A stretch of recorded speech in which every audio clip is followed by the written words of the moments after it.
భారతీయ జనతా యువ మోర్చా రాష్ట్ర శాఖ పిలుపు మేరకు ఈరోజు వనపర్తి జిల్లా కేంద్రంలో రాష్ట్ర ప్రభుత్వం నిరుద్యోగులపైన మొండి వైఖరి నిరసనగా అలాగే మా అధ్యక్షులు అలాగే మా యువ నాయకులందరూ కలిసి టీజీపీఎస్సీ ముట్టడి కార్యక్రమంలో పోలీసులు అమానుషంగా దాడి చేసి గాయపరిచినటువంటి దానికి నిరసనగా ఈరోజు జిల్లా కేంద్రంలో రాష్ట్ర ప్రభుత్వం దిష్టిబొమ్మ దహనం చేయడం జరుగుతుంది.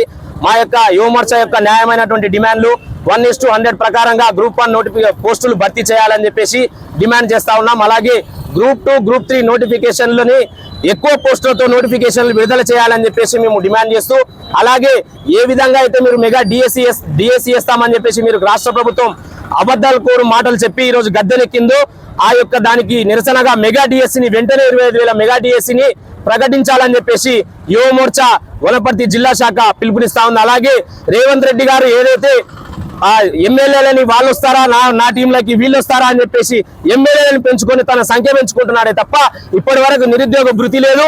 కీలకమైనటువంటి విద్యా సంస్థలు ఈ అకాడమిక్ ఇయర్ తెరుచుకుంటా ఉన్నాయి. కీలకమైనటువంటి విద్యాశాఖకు ఈ రోజు ఎడ్యుకేషన్ మినిస్టర్ లేడు కాబట్టి యువ మోర్చా తక్షణమే విద్యాశాఖ మంత్రిని కూడా భర్తీ చేయాలని చెప్పేసి మేము యువ మోర్చా తరఫున డిమాండ్ చేస్తా ఉన్నాం. భారత్ మాతా కీ జై. For more videos like this, subscribe Big TV channel.